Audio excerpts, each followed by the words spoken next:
Move that closer. Okay. Move the mic closer.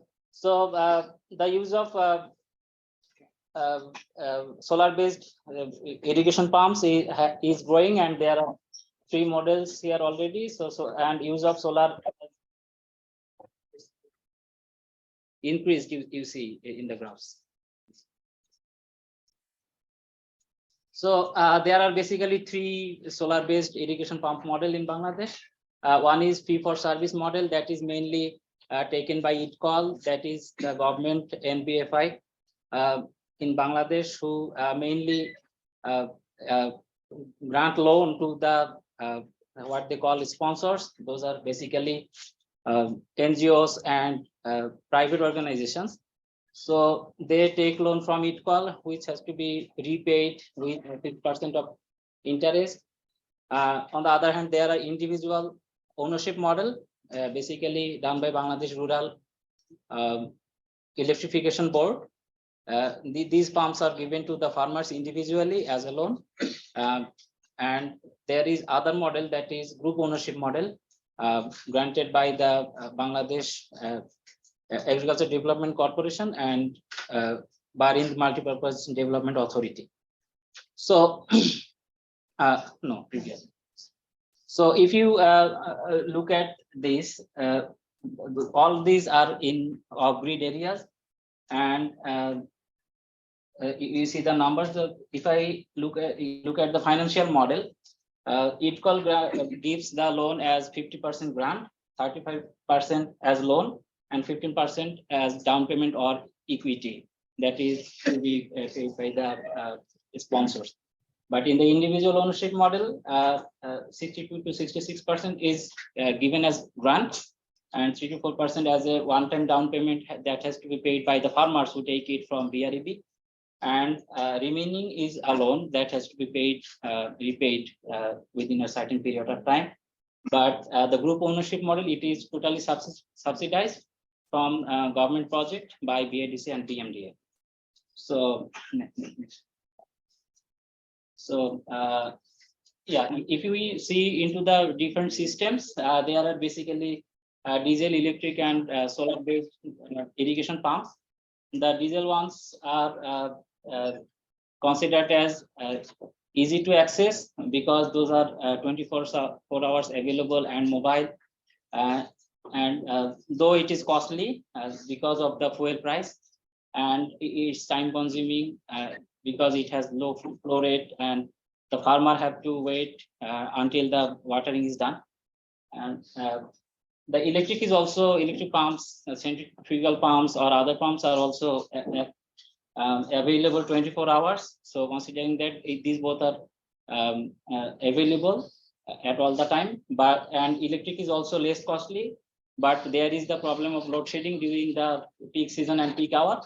And the farmer have to dig field channels to channel the water to their plots. But in solar farms, these are only available during the day when the sunlight is available, and solar pumps are easily accessible, less costly compared to the diesel and electric pumps. The ITCOL solar pumps, they are big ones. These cover the command area and the coverage of farmer is bigger, but there is a risk of low flow rate during the bad weather and peak season. Compared to that, the BMTA Dagwell model, that is small ones and are not suitable for boropaddy cultivation, as they have less flow rate and less coverage. This is less costly. The farmers have to pay very minimum or no payment. But solar, there is another type of solar pump by BADC BMD that is called low leaf pumps. These are basically connected to the nearby river, and it is based on the surface water, not the groundwater. So, and these are also less costly, no field channels required, because all the solar pumps, all of the types are by a buried water pipeline. And this BMDA LLP is also there is a risk of bad weather and low flow rate, and the water group is not always existent because those they think are property of government. So these may arise. In the photos you can see there are different type of solar pumps we are working in, and this work is ongoing. So I would request Archisman to take over from here. Thank you all for listening. How much time is there? 2 minutes. Let's go next slide. So basically, what one of the main concern is next slide. Yes. Yeah. One of the main concern is how beneficial is investing in solar off-grid solar irrigation pumps, and that depends how much do we think diesel carbon social cost of carbon is. So what we find is it reduces carbon diesel use in the agriculture command area. What we find is annual diesel use reduced to by 89%. There is still some use during the vegetable growing period because farmers want a slower, like a more controlled application of water. But yeah, it substantially reduces. If we estimate, it's around 3 to 4 metric tons per year per equal SIPs.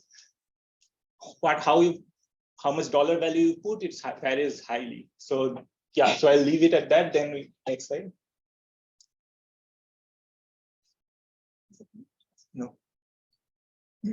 So these we have already sort of in the other presentation was covered. There are multiple benefits. You have reduced cost of irrigation for farmers.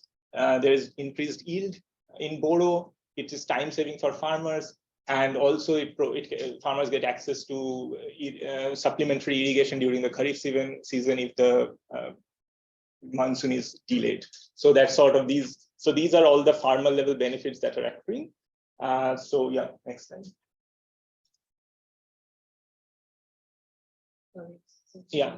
So now I'll just, in the next 2 slides, what I'll try to do is based on our qualitative studies and also the quantitative studies, what are the main challenges that we have identified in terms of expanding off-grid solar, and sort of it provides some input into the panel discussion that follows. So what we find is that there is a high capex is a main constraint on scaling. So what we find is around 2.4 to 3.3 lakhs Bangladeshi taka per HP is the cost, and the panel cost is only around quarter of that project. And another major cost is the underground pipes that are being set. And liquidity constraints and risk aversion is one of the reasons farmers won't be able to spend so much money on that. So one option for governments is to use larger subsidy and or smaller pumps for farmers in off-grid areas. So BMDA BADC model that we saw, which is a community ownership, that sort of gives this 100% subsidy, gives it to the farmers, they manage it jointly. And the other model is the BREB model, where it is smaller pumps are given to individual farmers, but those are also the interest is 0% interest, and the upfront cost is very small. So this is one way of expanding solar irrigation in off-grid areas. The other model is, which is I think quite unique in Bangladesh, is the fee-for-service model, where the subsidy portion is 50%, and basically a low 50% subsidy. The rest 35% is provided as a loan to sponsors who are NGOs or private companies who set up these larger solar irrigation pumps and then sell water to the farmers. The money that they get, they pay back the loan. The rest is profit. So just okay. The other is the financial viability. I already told it has to be spent on irrigation. So other 3 options are achieving equity in SIP access. So if it is highly subsidized, and unless special care is taken towards targeting towards marginalized groups, what we find is that there's still elite capture is difficult to avoid in this highly subsidized model. Another option could be one can expect that lowered irrigation costs through the groundwater market. If a cheaper irrigation is option, that might provide cheaper irrigation to the farmers. Technical support is another main concern for expanding solar irrigation in off-grid areas. Another thing that we found is generating demand for decentralized SIPs. There are substantial transaction costs, information to farmers, awareness raising. there is also institutional and administrative costs. For example, in Bangladesh, there is tubal permits that are required for setting up pumps, and that sort of is another cost to the farmers. If it is through the sponsors, that sort of provides, they take that transaction cost into their operation, and they operate also at scale. So that sort of takes care of that. So just 1 second. Next slide. One of the major constraint in Bangladesh is the low capacity utilization. So only 37% is used of the solar irrigation of the days are used for solar irrigation pumps. There's this readily available infrastructure that could be easily grid connected much cheaply, and then, but there needs to be right incentives for speeding up the grid integration. One option could be the buyback rate could be higher because the government is already buying fossil fuel from power purchase companies at a much higher rate and then subsidizing electricity. Another could be promoting net metering so that farmers get electricity during the peak hours to maximize their command area. And then the rest of the for 15 days they can do that. Maybe then after that they can use the solar pumps to provide the irrigation. So I won't take much. Thank you very much. Sorry for Thank you very much. So our next speaker, and by the way, I'm very sorry, I forgot to introduce the custodian because I think you already know her, Shreya Chakraborty, but however, it's not a reason to forget. So thank you very much for it. And so the next speaker is Pradyut Mukherjee from NGO.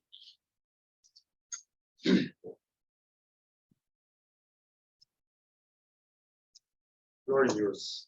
Thank you, sir. Just see if the whole slide is coming or not. Shoot in a second. Yeah, sorry.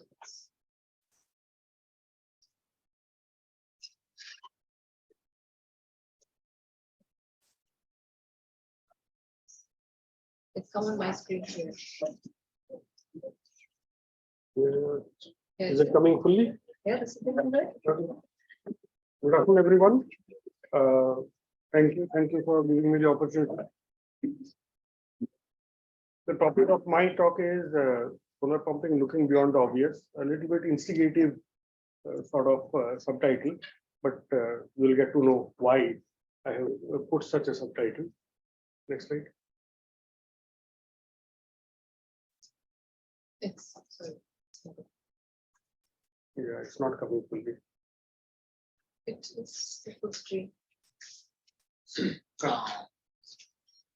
In every slide, there are certain content. Can you just check? Just make it full screen. Is that Yes. Just drag this. Yes. Yeah. Thank you. So overall, in the country, solar pumping right now, we can broadly categorize into these three components: centralized, decentralized, and distributed. And PM Kusum is the overarching program that is running. So component A is the centralized one, which is setting up megawatt level, 500 kilowatt to megawatt, I think a couple of megawatts, feeding directly into the substation. Second is decentralized, and third is distributed. So distributed is component C, which is the grid connected solar pumping. And decentralized, this we mean typically that we have been discussing is off-grid. So here, these are the overall targets. 17.5 lakh standalone pumps have to be promoted. They can potentially increase incomes of smallholder farmers in Eastern India, especially because the farm size is much less as compared to the Western and Northern part. Poor electrification of the fields is still there, although 100% households and villages are electrified. Electrification of fields is low. So component B, which is the off-grid one, it offers maximum potential for these regions: Eastern UP, Bihar, West Bengal, Jharkhand, Odisha. However, the data that we have, it shows just the opposite. The leading states who have tapped component B are Rajasthan, Haryana, and Maharashtra. So where are we missing? So obviously we need to rethink the approach. So typically government programs are one size fits all. So the program, you have to draw out boundaries for the program, and that's how targets are set and met. So that will not work. And we also need to go down to the field and see what is happening in the field. So let's go down and see what is there. Yeah. So we are right now undertaking a study commissioned by IWMI India. The objectives are to identify, in quotes, innovative, decentralized solar pumping interventions, identify factors that have contributed to their evolution, whether it's a success or a failure, develop a framework for analyzing the identified cases, and suggest policy and programmatic recommendations. So we are adopting a case study-based approach where we are assessing cases on the ground based on a certain set of parameters. For example, what's the value proposition of the particular intervention? What problem? That means what problem is it trying to solve? Is it high cost of irrigation or access to irrigation or what? What's the business model overall? Apart from the financing and the technology, what additional resources are required? What's the equity angle? I mean, is it looking after the interests of the poor, the marginalized, women, etc.? What are the sustainability aspects, whether they are scalable or not? And processes and institutional mechanism that is in place, which is making these interventions run. So we have undertaken visits in Uttar Pradesh, Bihar, Odisha, and West Bengal, and we are still in the process of doing a few more field visits. Next slide.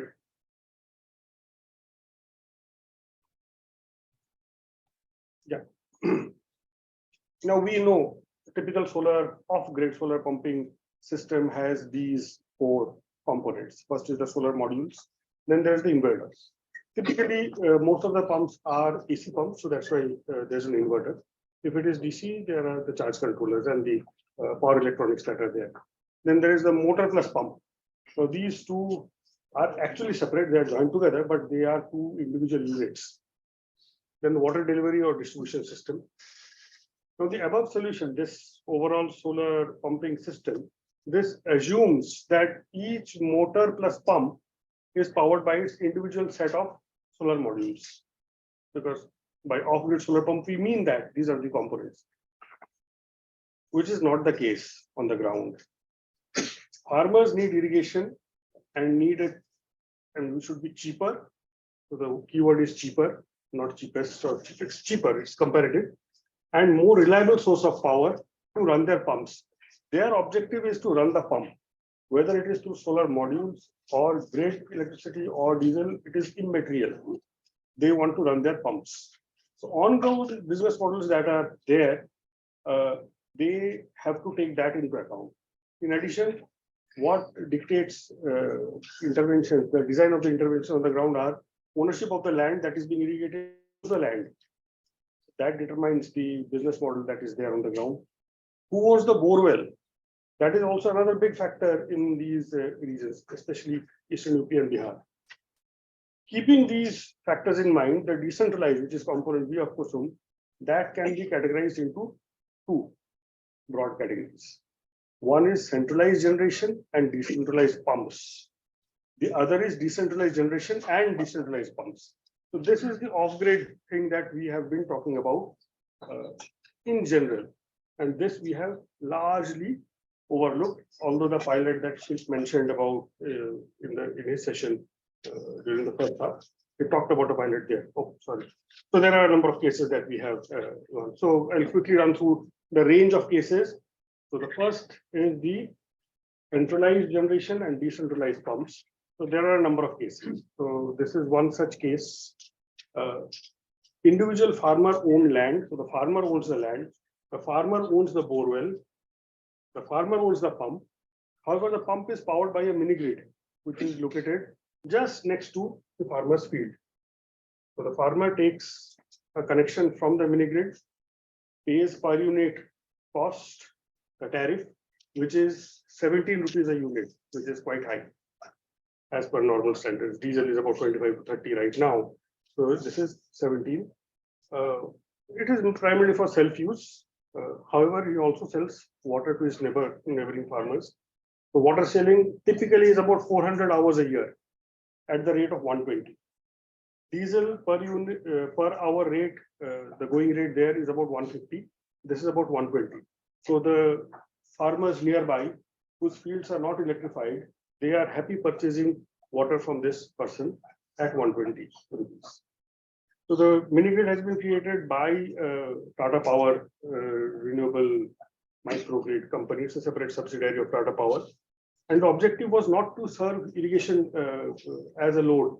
The objective was to power commercial enterprises, shops, etc. But then these farmers, they got interested. The second case is not of irrigation.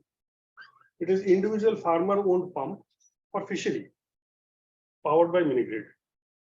In Eastern India, there are a large number of ponds where inland fishery happens. And maintaining the water level of these ponds is a crucial requirement because the production happens, it peaks during the winter months, post-monsoon, it peaks. And that's when the water levels in these ponds, they start to come down. So this particular farmer, he has taken this pond on lease from the block office, and he also has a borewell next to the pond. So this is powered by the mini-grid. So the mini-grid is somewhere out here, one can see. So just one second, the business model, it runs the pump to maintain water level in the pond. So in 10 months, 923 units he has consumed. And that has enabled him to stabilize his fishery output. Next. Yeah, so sir visited this particular site, this farmer. So it's individual farmer owned pump. So the farmer owns the pump.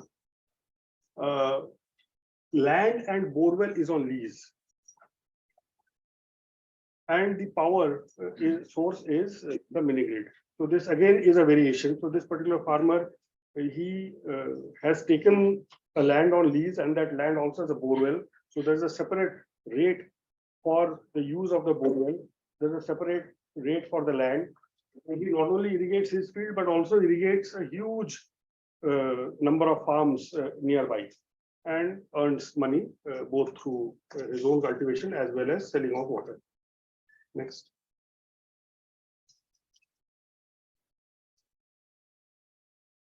So this is another model where there's a group of farmers who owns the pump for irrigation, land and borewell. So the earlier cases, they were all individuals. Here, a group of farmers, they have come together. Earlier, they were irrigating through diesel pump sets. So they have come together when a mini-grid was set up close to their, in their village and close to their farms. So they approached together the mini-grid company, and they supplied, they gave a connection to this group of farmers. Connection was taken by one person's name, and they pulled in money to buy a pump set. Now, what they're doing is through this expensive power for irrigation, they are doing advanced level of farming. Typically, we say that 1 acre of land typically generates about 1 lakh of profit if one does good quality agriculture. Here, farmers, they are earning, if one converts it, they are earning about 4 to 5 lakh per acre, but they don't have acres, acreage holdings. They are in kathas, a much smaller quantum of land, and all new crops. This is broccoli that they are cultivating. So the high cost of energy for irrigation necessitates them to go for advanced farming and high value crops. Next. What do they pay for power? For power, 70 rupees per unit. This is another case where this particular beneficiary does not own land, does not own a borewell or pump. So this particular beneficiary owns nothing, and he is not a farmer. He does not cultivate any land. So this is an illiterate person. A mini-grid was set up close to this particular site, and this person got a connection from the mini-grid, and MFI approached this person and gave him a loan to buy a pump set with 2 months of moratorium. A trial, it's a lease come sale. So 2 months, the pump was given to this person. The person used it, was satisfied, and then the repayment started. So, and he sells water. So his business is basically to sell water and nothing else. He does not cultivate anything, and he is an illiterate person. Next. Can you wrap it? Yeah. Quickly. I'm giving 30 seconds more just for this. Yes. Lagging time. Yeah. So there are so we have covered the centralized generation and distributed pumps. So now we are coming to the standalone systems, and there are numerous cases, and you would similar. For example, there are individual farmer-owned pumps, which are standalone systems. So this particular site is in Shravasti district of Eastern UP, which is close to the Nepal Terai. So there are constraints, but again, this is running quite successfully. Next. Put 10 seconds. Then we have got farmer group owned pumping. It's a standalone system, but a group of farmers is owning this system. The source of water is a surface water source. This we have found in Sambalpur, and it was executed by Selco. It was totally a grant driven and NGO led. The earlier one was also NGO led and grant driven. Next, women SHG owned pumping, standalone. Again, Selco is the executing agency, NGO led, but not grant driven. Surprisingly, the women SHG contributed close to 50% of the total capital investment. Source of water is dug well. Then we have, we have individual small pumps in Odisha. A large number of 0.5 HP pumps have been promoted under Solarizing program. So the key benefit of this is the movability of therefore small, one can move around. It's run by just 2 modules. Next. We have to go to the conclusions because we won't have enough time for the next speaker. The presentation will be available on the website. This is a case in West Bengal where there is no grant involved. A farmer has taken a loan from the bank, 1.68 lakh rupee loan, and contributed the remaining as his margin money, proper commercial loan, and doing commercial agriculture. So preliminary learnings are last slide. This is my next. So access to irrigation is a matter of access to reliable and cheaper power. So dependence on diesel is due to lack of alternatives. The transaction cost for a diesel-based system is too high. Apart from the actual financial cost, the overall getting diesel, storing it, etc., is a big problem. The engine powering the pump, the whole system, that also is heavy. Moving it around is a big problem. They need 2 to 3 people to move that around. If there is a reliable source of power, even if it is expensive, farmers shift to it. And the cases they do point to that direction. They go for higher value crops to justify the higher irrigation cost. Else they remain at a lower level of efficiency. Government programs, they have their limitations. They are straitjacketed by design. It is needed because it's a government program. They have to fix targets. They have to fix boundaries or the framework for the program. The big problem is the government programs are typically focused on individuals. Now, as one focuses on individuals, the capacity utilization of solar generation, it falls because one is talking about individual pumping systems. Solar, the CUF is hardly 15 to 20%, not more than that. Inclusion of women is not by default. Left to themselves, interventions do not generally include women. You have to target them separately. You have to target women SHGs, then only they get included. Only if an agency, a field implementing NGO is there, then they get included. Final point is decoupling of solar generation and its use, that is the pumps, is needed to improve capacity utilization of overall systems. We need not view these two things as together and conjoined. They can be viewed separately so that overall system efficiency. Thank you very much. Sorry for different questions. We take a question actually. Water is a valuable resource, but so is time. So I'll call the next speaker, Dan Altiel from Tel Aviv University. Let's come. The floor is yours. Thank you. Okay. Highly appreciate it. idea, but she's. I'm really worried about how slow she is, but I hope it works out. Yeah. Okay, hello, I'm Dan from Tel Aviv University. And this study is by Dr. Aditi, Professor Fishman, Nabina, and I. We analyze this result of what we want to. I'm sorry, it's shifting much faster on my laptop than it is. I get another 5 minutes because of this. Let's say 4. I can take my time now. Go back to the first one, please. First. Okay. Go ahead. Okay. Do small farmers make optimal use while they're using solar pumps? When we talk about optimal usage, we meant to the extent of the pump usage. What's going on here? Yeah, it's working on myself. It's not. Okay, Exit the slide. Yeah. Sorry, that this is really slow. It's also heavy. Great thing is that we can blame the technology. So everybody's to blame for that. I don't know. No one leaves the room before I finish. So. Okay. It's downloaded files. Interesting.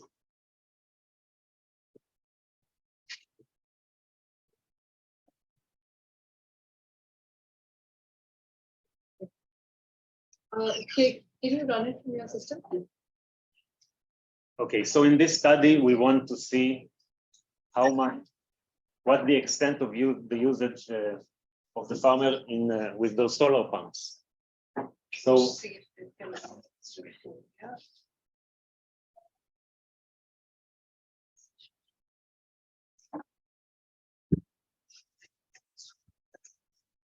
And we want to do it on Zoom, we just do it. Oh, yeah, it's really slow down. download it to the. It actually took more than 10 minutes and didn't get downloaded. Is it? It's a really heavy file. Sorry, that page was not set up for your performance. Right? The stage was not set up for the performance. No, it is. Yeah. No, minute I lost, I take another 2. So Hotline service. Sorry. Trying the read mode. Sorry? Another option in slide, so you can try the read mode. And sometimes. Okay, I'm going to see if it can work. Faster. Yay, okay. I'll do this one for you. What's the status?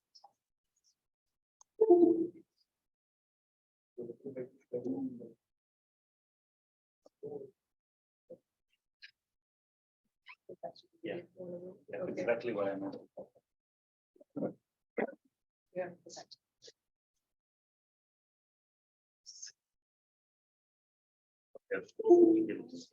No, it's really easy.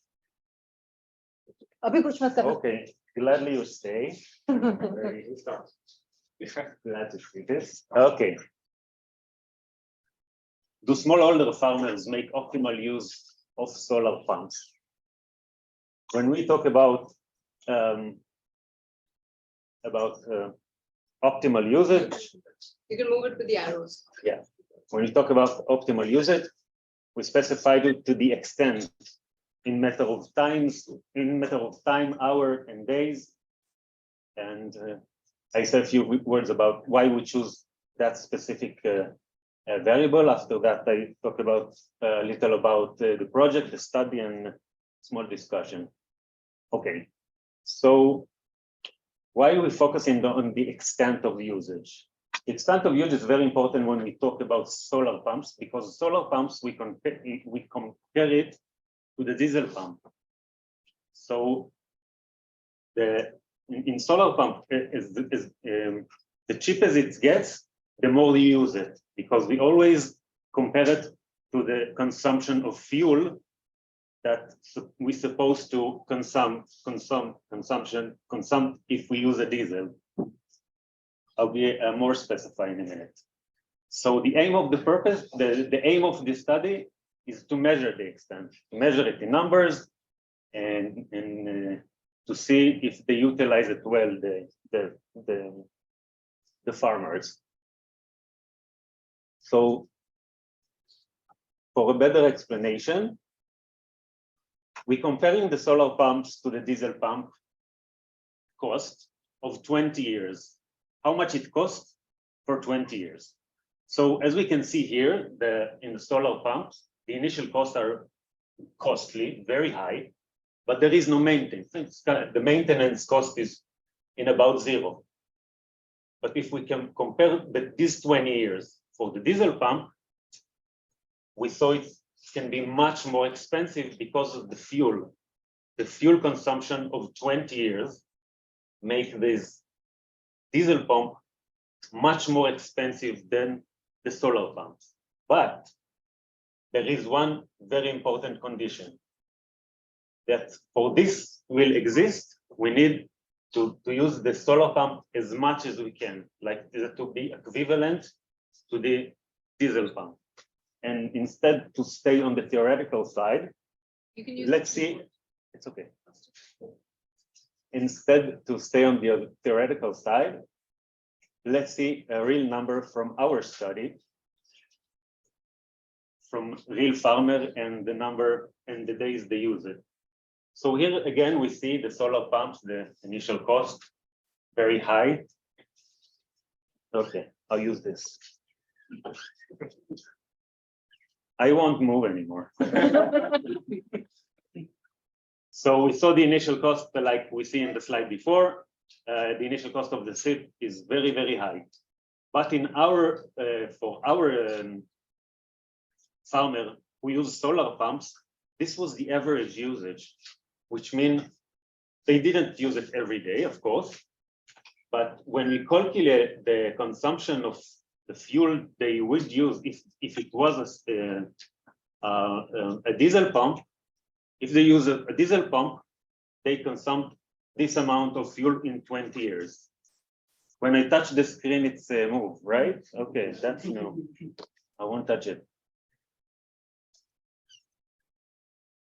So if we can compare the average user, if you use the same pump as a solar pump or a diesel pump, the diesel pump will be less expensive. So it leaves us with the question, why to invest in solar pump if it's more expensive than diesel pump? And more than that, if we can see here the low intensity user, which is, these are the users, the farmer who use the pump in the lowest extent. These are farmers who cultivate one cropping year only in the monsoon. So in 20 years, if farmer cultivate one cropping season, in 20 years, it does not consume much fuel, and it's like less than a half, even less than a third of the solar pumps, which is not cost effective at all. And the other side, we have few farmers who cultivate 3 cropping pattern a year. So in 20 years, it's much alike like the theoretical model, which is use it as much as the most extent, the fullest extent you use it. So that's illustrate exactly why the usage is very crucial vector to the profitability of the solar pumps. If farmers do not use that much, they don't need solar pump. I mean, they need, but the investment is not cost effective. Okay, I'll skip it. Okay. This is Nepal, audience, Nepal.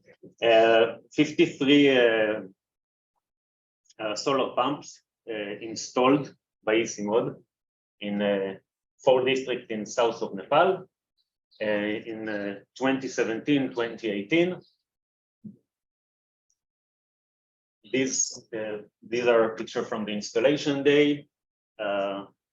We have almost half of the farmers are female farmers in this study. I'll skip this.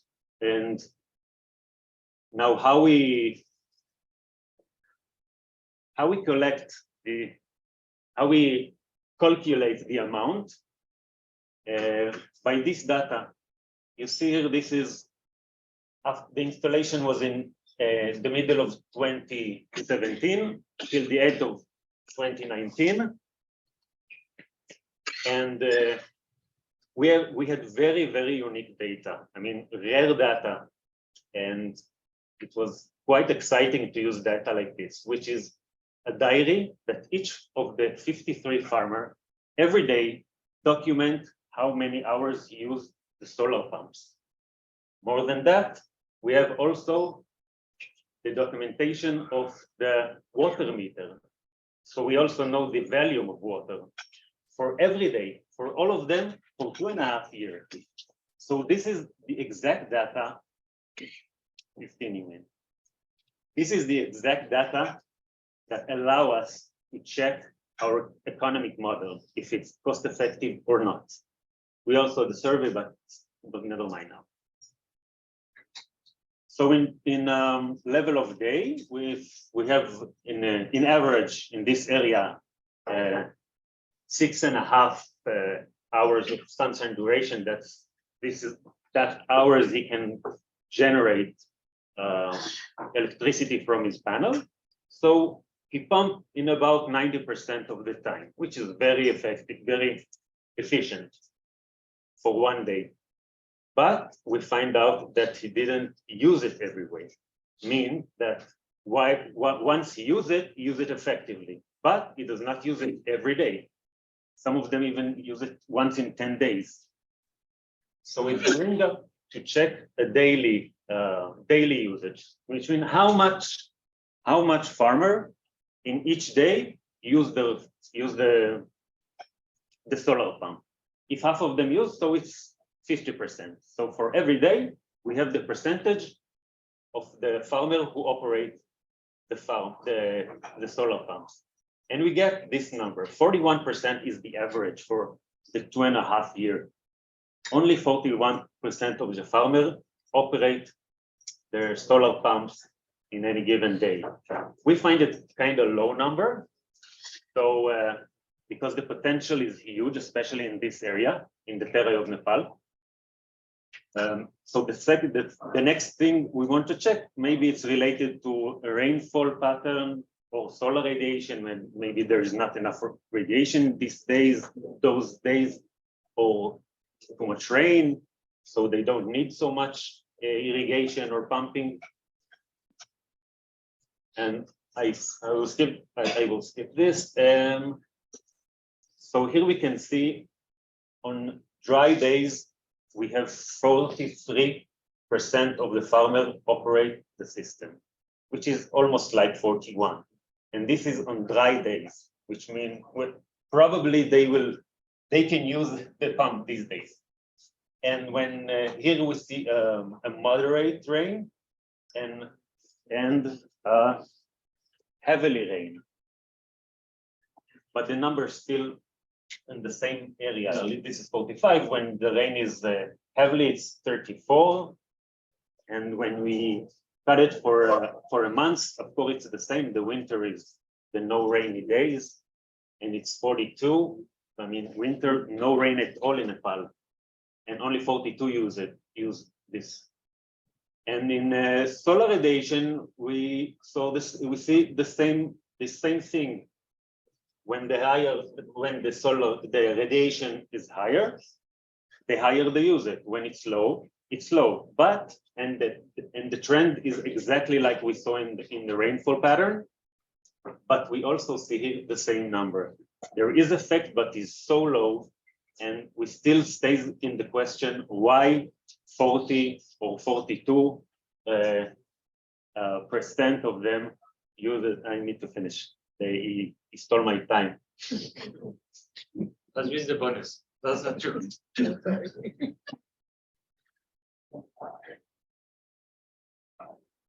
So we want to know why they're not using in the fully expense, why we are on 42 or 45. So we have two assumptions based on our data. One is that maybe they irrigate their entire land, and he has 2 hectares. He irrigate 2 hectares. You don't need to pump anymore. This makes sense. The second one we want to check, maybe he still use a diesel pump, and he used 2 pumps, so it does not pump from the groundwater so much. If for those who heard Aditi this morning, you know what's the answer for this one. But okay. Now let's say in the monsoon on the baseline, we see 70% of the entire land holding was cultivated, which means the farmer has a lot of place to expand. He can pump more water. He does not utilize his all land holding. We see the same thing in the winter, in the summer. Maybe there is a happy side of this that we see a difference between the baseline and the endline, but we see here in the winter and in the summer, even half of the area is not cultivated and not irrigated, and it does make the question more relevant why he's not using it.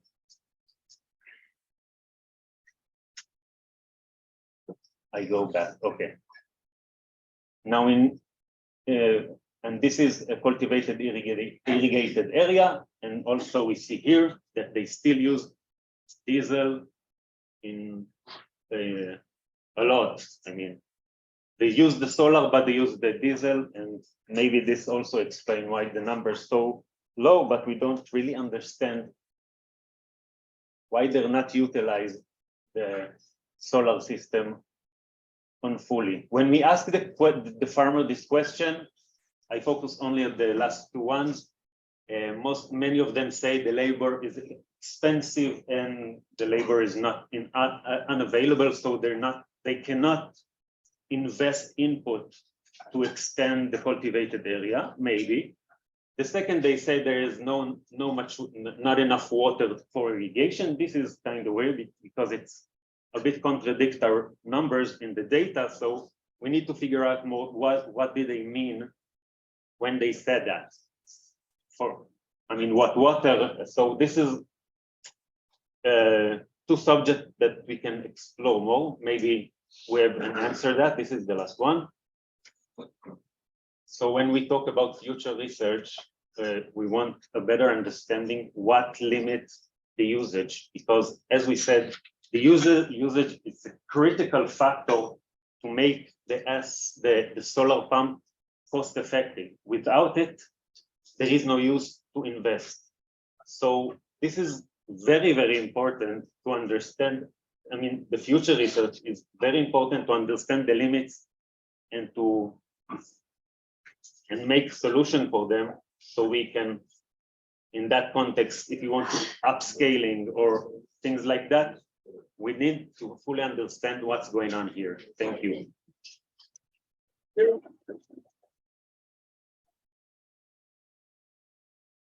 How much? That's Yeah. okay, go on. We can go on. 15 plus. Your question? Okay, we have time for questions and answers. Let's take first question.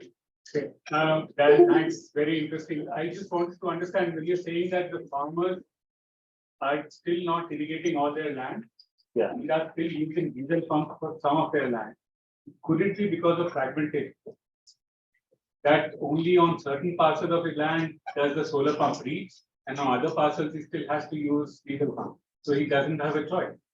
Yeah, but these are smallholder farmers. I mean, most of them, they have less than 2 hectares. So That 2 hectares is usually not in 1 hectare.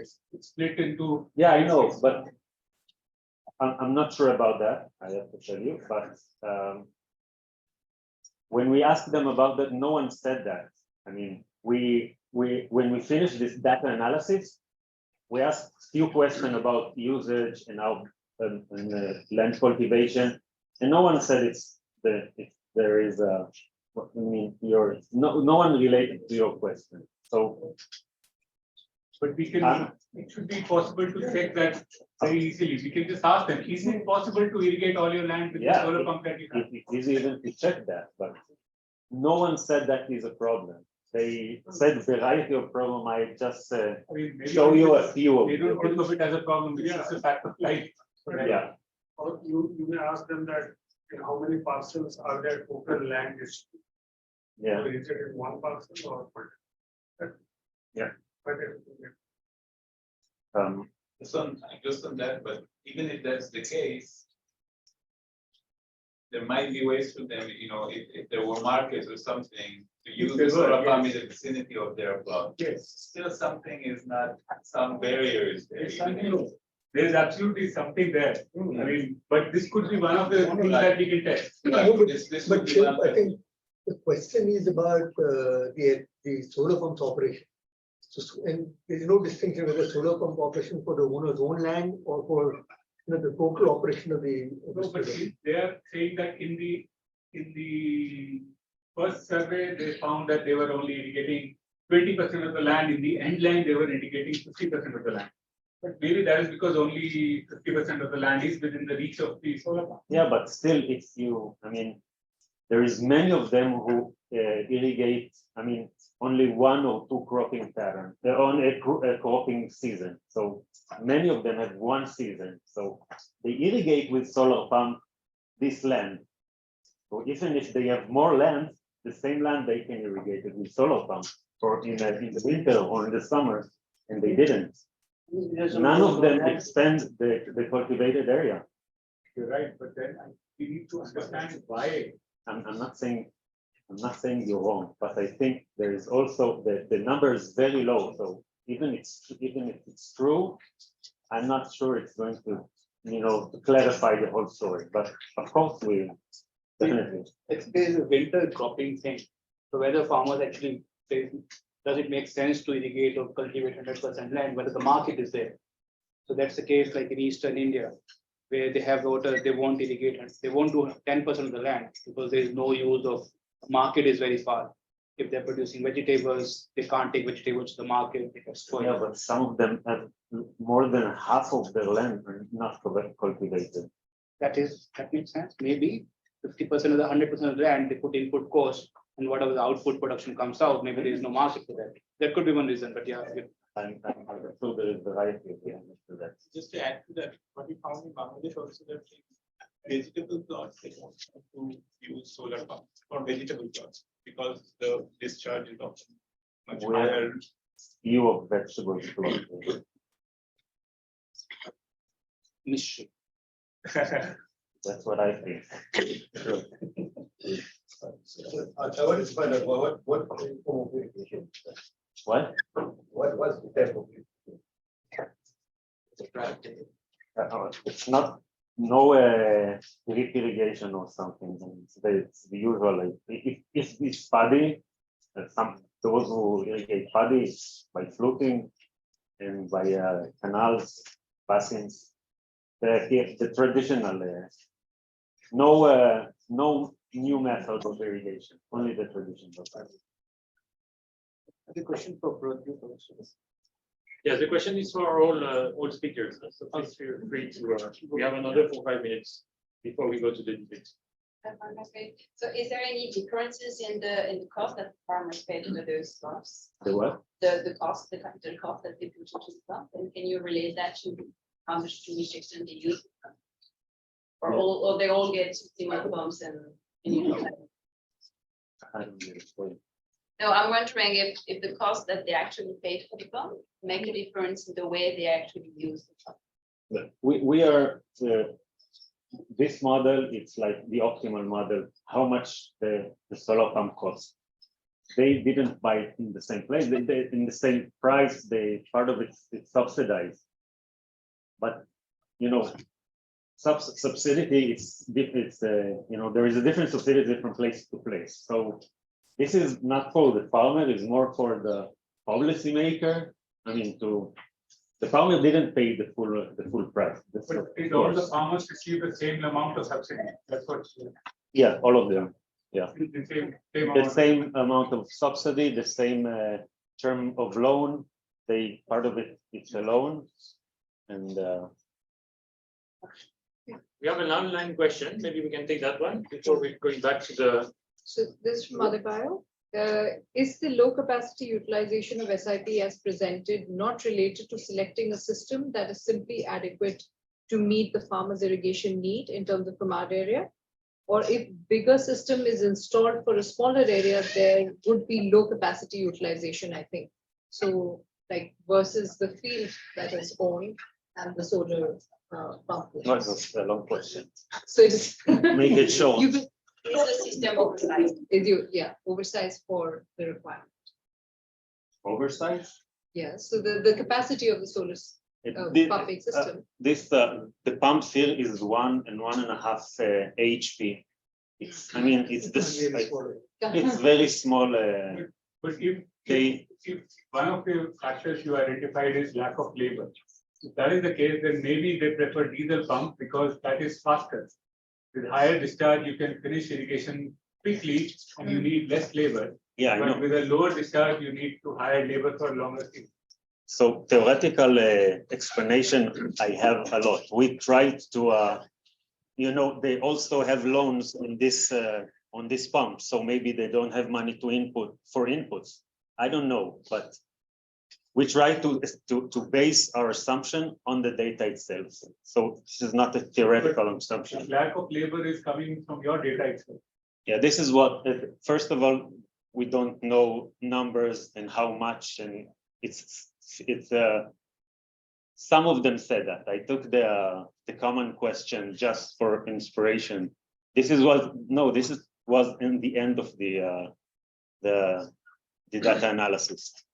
I think it's something worth to check, but in empirical methods, and also when they say there's not enough water, I think this is also something we have to check what they mean when they said that, because so. One question for both.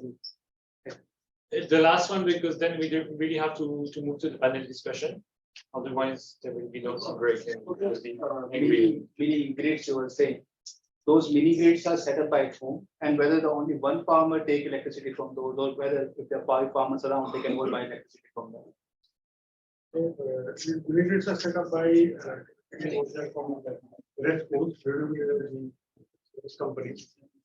There are companies like Tata Power is one, Trust Power, Inlinda, Ramoja. There is a large number of companies who set up 15, 20 or 30 kilowatt systems to supply shops and small commercial enterprises. We are not initially set up to cater to irrigation loads, but when power was available, the farmers started applying and getting connection. Problem is the demand for irrigation actually is quite high in terms of power, and they need it during the day. So multiple pumps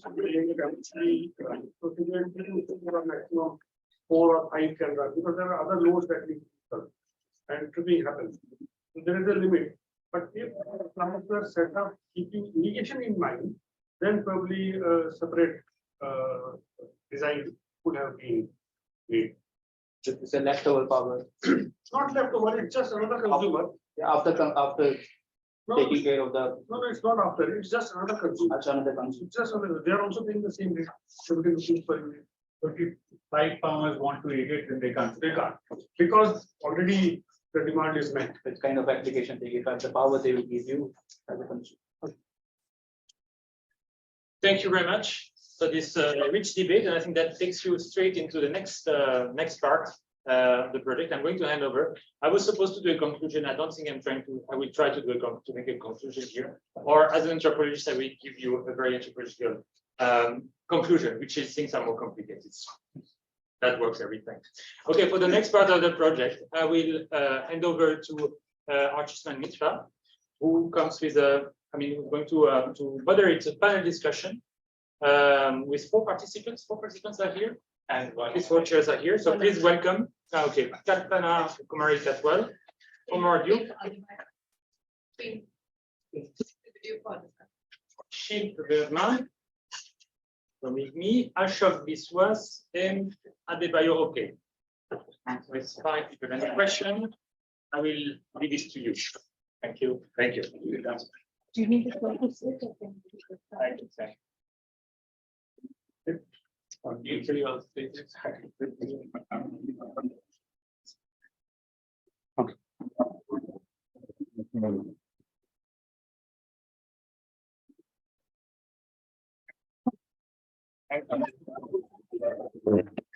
Take 2 minutes right into the panel discussion. So the objective is to discuss basically different challenges in off-grid solar models and solutions or what governments can do in making them more sustainable. So I'll start with Mr. Ashok Biswas from Department of Agricultural Extension in Bangladesh.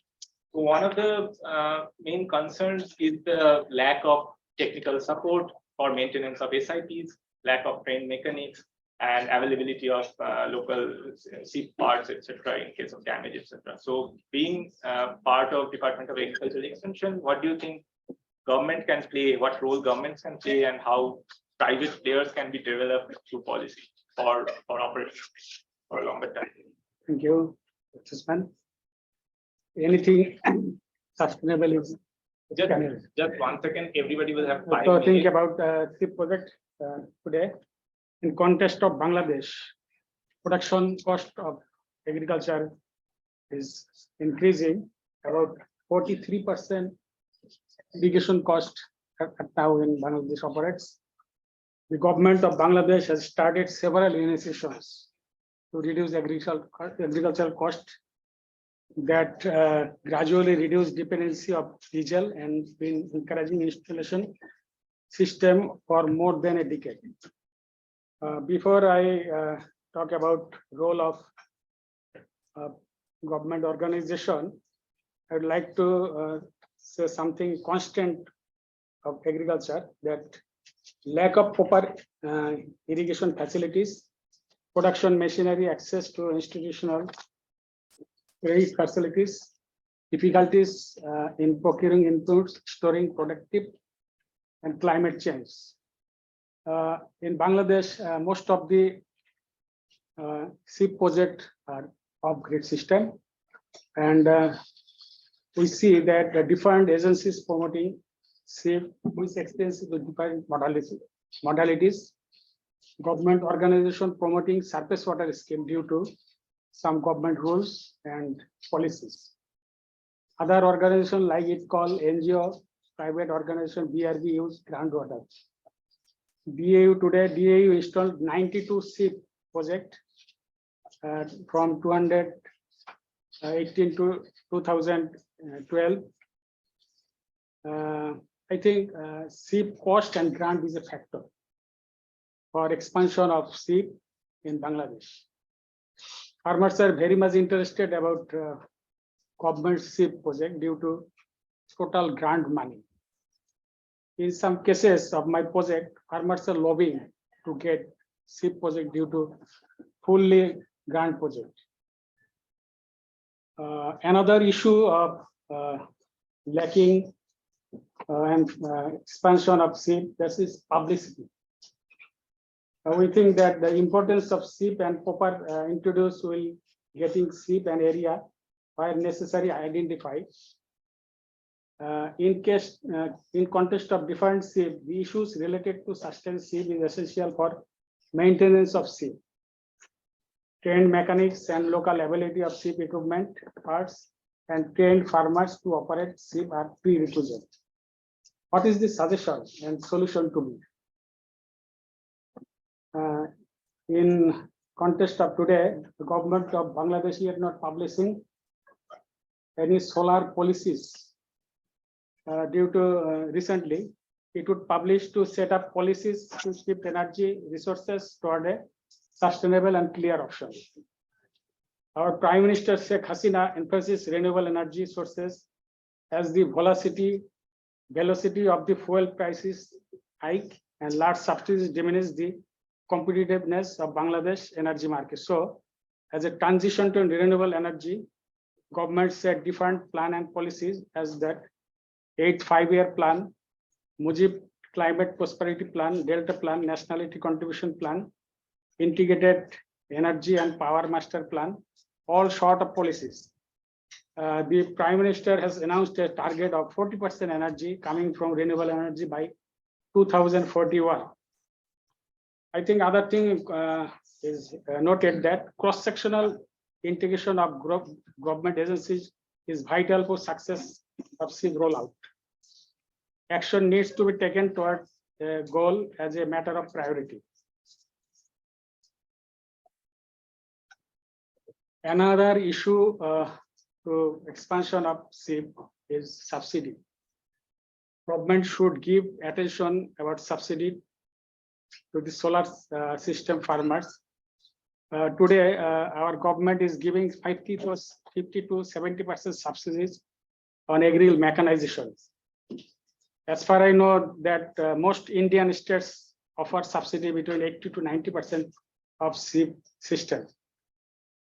But only Bangladesh cases, government projects of SIP gives 100% only, but other is nothing to do.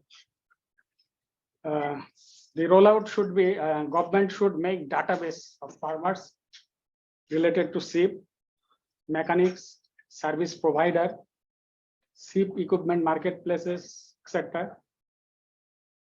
In context of DAE can play a vital role to coordinate this matter and advise the trained farmers and mechanics. Private players could be developed with the government agencies. Another thing I should say, in Bangladesh, solar systems are not grid integrated at this moment. As a result, 50 to 60% installed solar capacity hosted. So this matter should be emphasis, and grid integration shifts need to be promoted in Bangladesh. Government should support preferential taxation to lower equipment cost.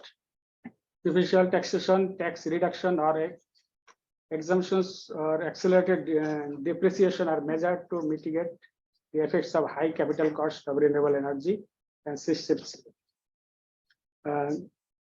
That's maybe measure necessarily. Thank you. Thank you, Ashok Vishwas.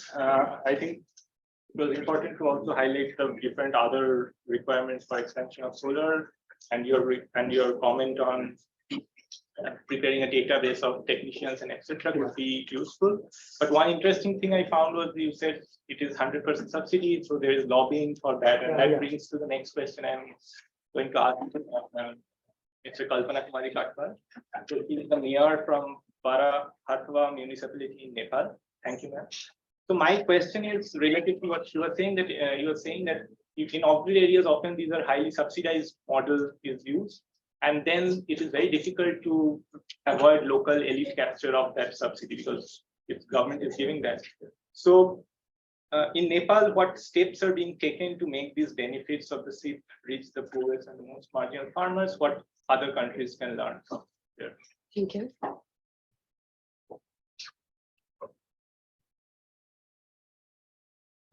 I'm Kalpana Katkar from Nepal. Madhya province to Sarlai, municipality near of. First of all, your question. Everything I not know, but I can speak to your language. Something don't well speak, but I try to again. I thanks gifting for this opportunity. I'm very happy to take part in this grand event.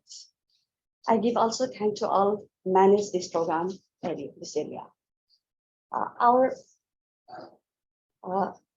I can speak, not speak well, but I can speak to try some things. I don't know everything, but something who I can know, I speak with you. If we want to sustainable we can help to local people. we can know all local government for these objectives, then provide this program can sustainable. Because we cannot know local government what is solar pump. So we first of all, we can know local government what is this. So, and our country is very different geographical model, but I am plain areas, municipality Barfa is plain areas. Madhya Pradesh province is Madhya, so near to India. So this solar energy for our area, mountain area, hill area, and plain area, because our area is must be agriculture product area, but we have not need to water area, water supplying to farm, but we don't want to identify for also solar energy. We need to solar over energy needs to, especially in the rural remote parts of Nepal. So from gender point of, if we success this program or project, we want to do from gender point of view. Solar pumping irrigation to women, and discuss diesel pump is difficult to maintain or also affiliate. My area women are more farmers, but did not access to solar power. If women farmer are trained of solar, irrigation pump can be mobile to stand by village. So we give to appreciate to women farmer out there, they can earn to recently income, rent, or give any others. So there are different to income source. We are also provide to municipality program. So people, our government are also provide 85% subsidy in this work, but their peoples cannot know these programs.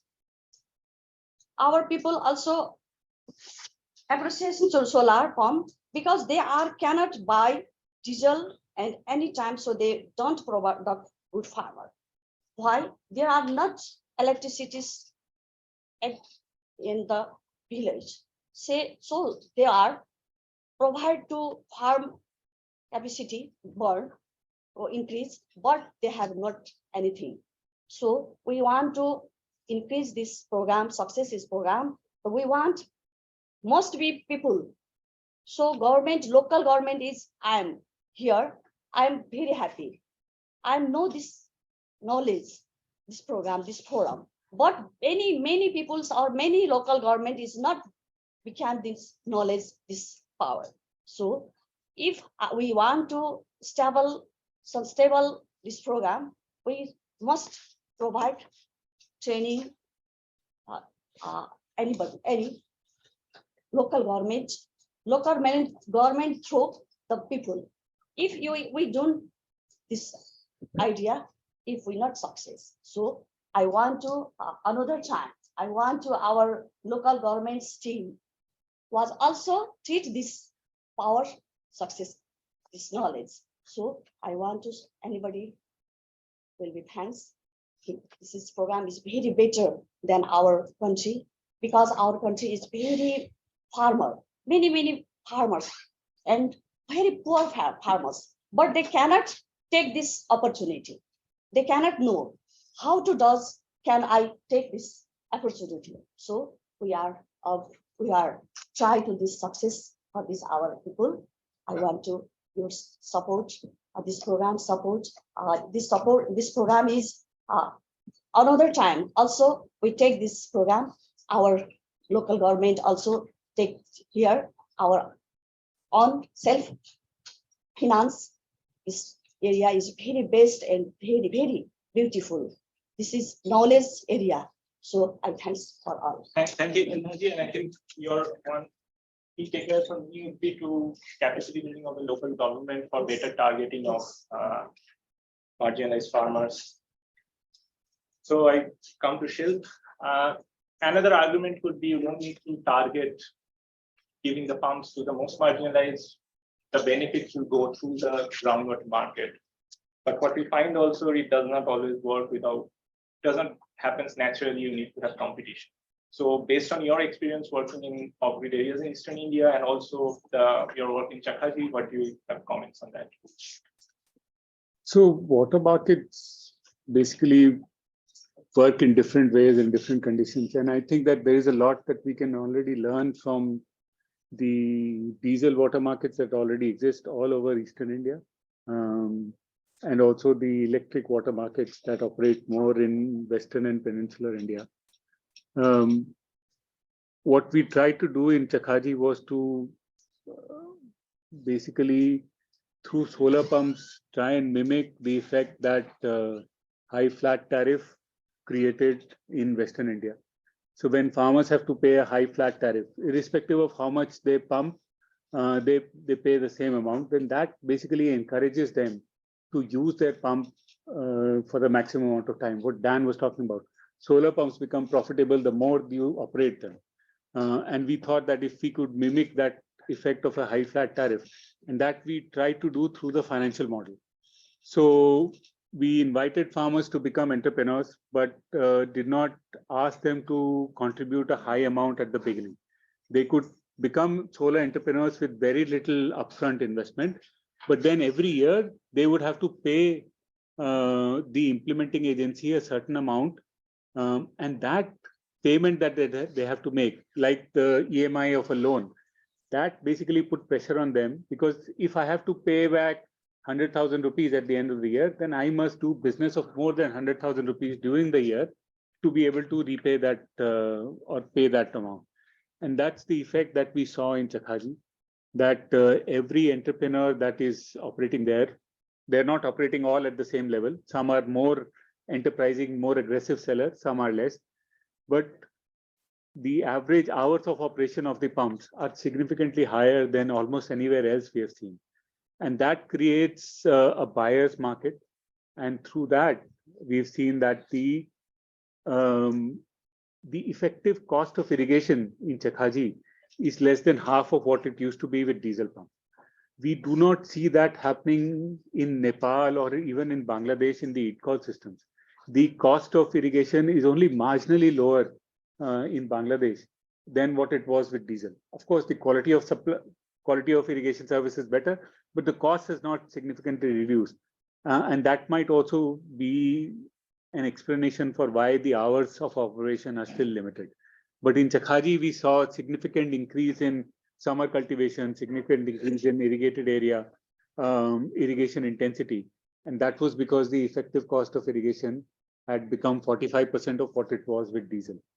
I think that reducing the cost of irrigation when we are introducing this solar enterprises or solar as a service, solar irrigation as a service, I think that can propel or that can catalyze an increase in demand for irrigation, which will lead to higher utilization. I have a question, but I'll come back to that after. So now I'll move to my colleague from Omar Diul from GGGI. Yeah. So till in this session, we have been talking about the challenges in off-grid solar pumps, the low capacity utilization, financial and institutional viability, generating sufficient demand, equitable access, etc. So from your experience, are the challenges similar in the regions of Africa where you have worked, and what steps you have found to be effective in addressing some of these challenges? Okay, thank you. Yeah, as you already mentioned, I am from GGGI.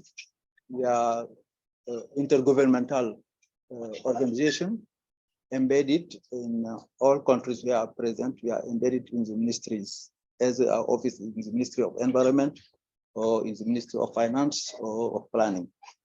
It means that we are much more pushing for policy development, but also for policy implementation.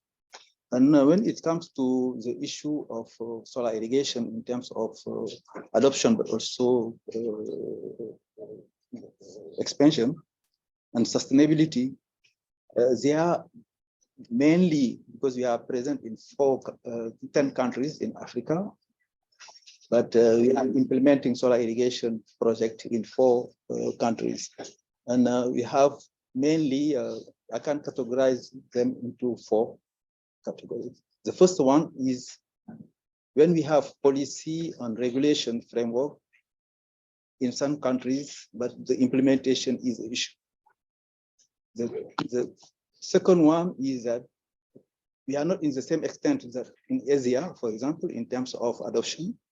And the main issue is farmers sometimes they are not aware.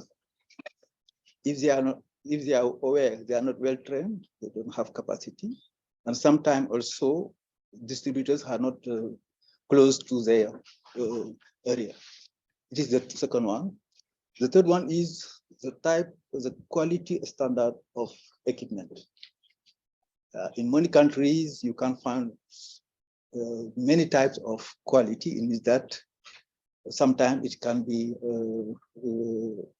it can undermine the adoption of SIPs. And the fourth one is the affordability.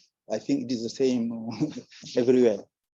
Now, first, based on those four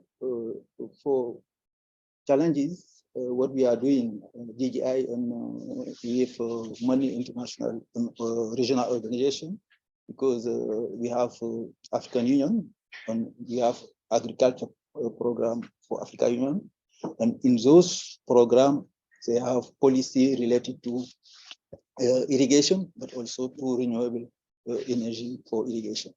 And many countries they have already developed, but the main issue is implementation.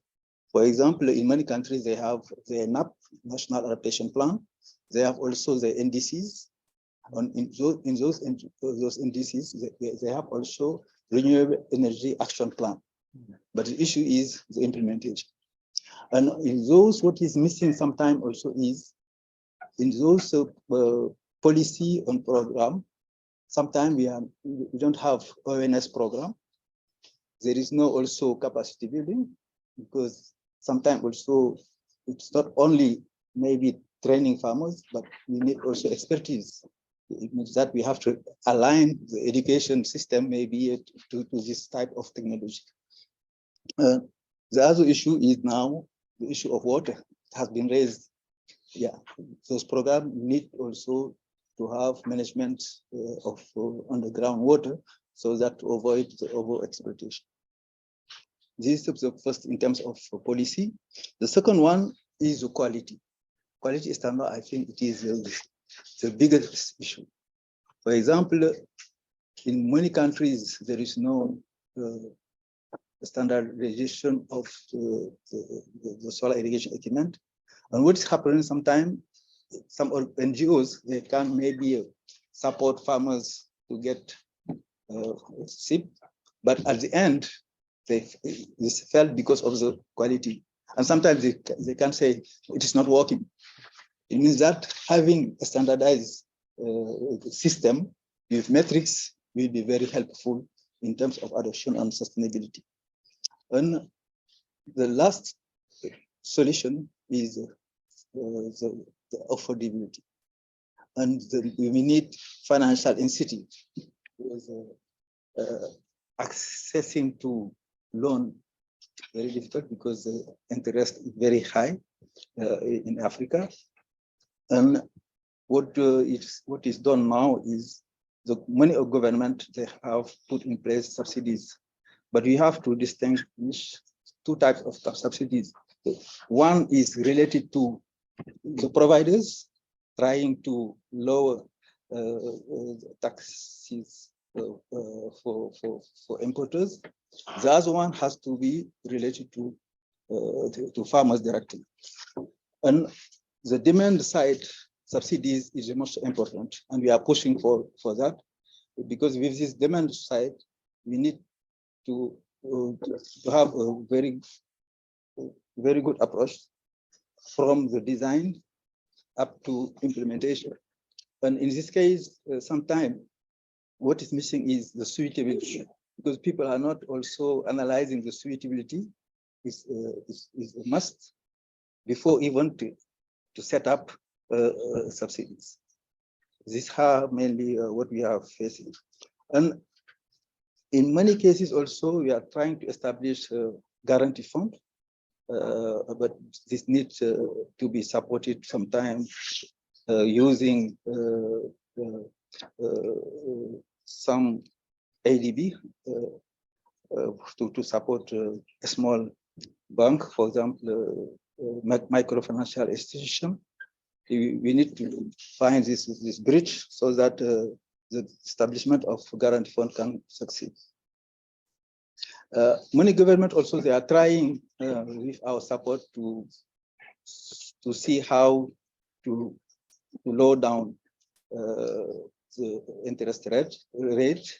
And sometimes it's not very easy, but it works in some places. For example, in Senegal, with the agricultural bank, which owned by the government. Now we are trying to lower the interest by allocating some guarantee fund to those banks so that they can support farmers. But I think the most promising approach we are doing is to work directly with farmers, to try to find out business cases and implement feasibility studies. And once those feasibility studies are in various conditions, we use those data for some business model. And while doing that, we are not focusing only on farmers, but we have to bring in suppliers, but also the financial institutions, because the issue with financial institutions, sometimes they know that investing in agriculture is very risky. It is very risky, but they don't have enough knowledge for that. What we need is just to define an adequate financial product so that it can meet the requirement of. Sorry, because sorry. Of time. Yeah, it was. No problem. Thanks a lot for providing very concrete suggestions. And also, one suggestion about the quality of equipment. There is one challenge could be also that if the quality is set too high, so then raises the cost of this. So I'll now go over to the last panelist in this discussion. So Adebayo Oke from IMI Khana, he's joining online. So Adebayo, you have been hearing most of these off-grid models, mainly in South Asia, using groundwater off-grid.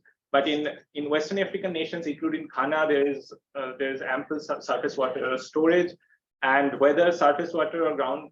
So what do you think?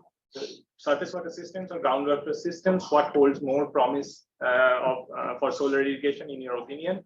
And what alternative off-grid models for surface systems can be sustainable other than community ownership? Okay, thank you, Mitra. I hope everybody can hear me. Yeah. Yeah, thank you. I couldn't make the meeting at the very last minute. I thought I'll be able to be there to share this very warm meeting with everyone. With regards to the deployment of SIP in our region, I'd like to emphasize once again that the small-scale irrigation, farmer-led irrigation, is gaining momentum. Due to climate change, due to need to meet the food gap and efforts of different partners and organizations, we are encouraging more and more of our people to move from rainfed to make our farming system more resilient. So to that extent, there's a lot of interest in the small-scale irrigation farmers are making effort to get equipment and better utilization of water resources around us. And of course, rivers and streams, and of course, groundwater, shallow groundwater are the first point of call. A lot of effort from the farmers' end to make better utilization of these water resources. And to that extent, a lot of irrigation still goes on with manual practices, bucket, watering can, and all of that. And it will amaze you whether here in Ghana, in part of Nigeria, Mali, people still engage in water lifting practices that may not be very effective. Albeit, there's a lot of move also towards motorized pumping. And with the effort of organizations like our organization, IWMI, different NGOs, USAID, ILC, GIZ, a lot of effort is also going on to ensure that solar-based irrigation, pumping, irrigation efforts are deployed. But the bottom line, the major challenge has always been the financial capacity of actors to access this technology. And I just want to build that on what Diof just mentioned. In some instances, we have our government of different nations buying into renewable energy matrix, trying to support renewable energy sources. But sometimes one may wonder whether that is not just on paper, because when it comes to reality of supporting how farmers and actors could get access, then there are a lot of challenges. There are a lot of challenges with the importation of equipment, the quality of equipment, he has just mentioned that, and a host of other related issues. So when you now look at the capacity of the farmers, who, as they are making effort, especially within the FLI, the farmer-led irrigation system, within the smallholder space, when you look at what is of interest to them, you see the farmers' farm holding is between 0.1 hectare to 0.5. Well, sometimes we may have some commercial farmers that may be able to irrigate up to 2 hectares, 5 hectares. But that's just the range. You find out that because of that capacity, the off-grid system, off-grid SIP is still a major consideration, is still the major way to go. Farmers would make efforts to get certain equipment, certain level of pumping capacity that could just barely meet their need. And that is to pump water from surface systems, rivers and streams, and shallow groundwater. The key reason for this is, like I mentioned, the financial capacity of the farmers and technical issues, for most of small-scale actors, if it's getting too complex, it may not be adopted, So we found out that the off-grid standalone SIPs are easily acceptable within Ghana's environment here in Nigeria, in some of these places where acceptance and adoption of solar irrigation pumping is gaining ground. Of course, we are not going to be comparing the penetration, the acceptance and adoption level with what is happening in Asia. We still have a long way to go, but I think we can clearly say that in terms of acceptance, in terms of interest and awareness, more farmers group, more organizations are going towards sorry to cut you off. Systems. Can you finish in one very quickly? Yes. One more thing, just one more thing, and that will be true. And that has to do with whether there are alternative grid models. In terms of group commercial aggregation, farmer group coming together, that has not been very, very positive. It's not been very, it's not working well here. And the reason is clear, even from experience from joint ownership of systems, the irrigation system, pumping systems, it has not been so successful. Farmers, actors still want to do off-grid, standalone, individual-owned systems. Although we are promoting different bundles of irrigation technology to ensure that farmers have different options when it comes to financial model to access SIP technologies. But off-grid standalone still stand out in the days to come. Thank you. Thank you, Adivara. So yeah, so I think for us, I won't take any more time.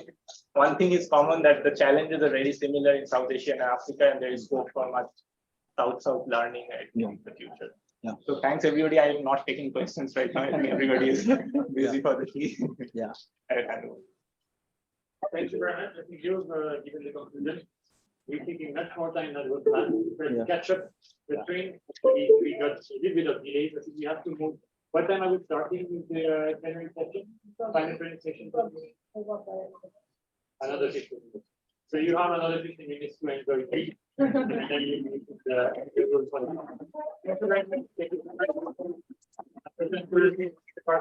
moderators and the Custodian. Thank you. Thank you. Okay. To everybody joining online, thank you so much. I think we will meet on the same link in this room next, tomorrow.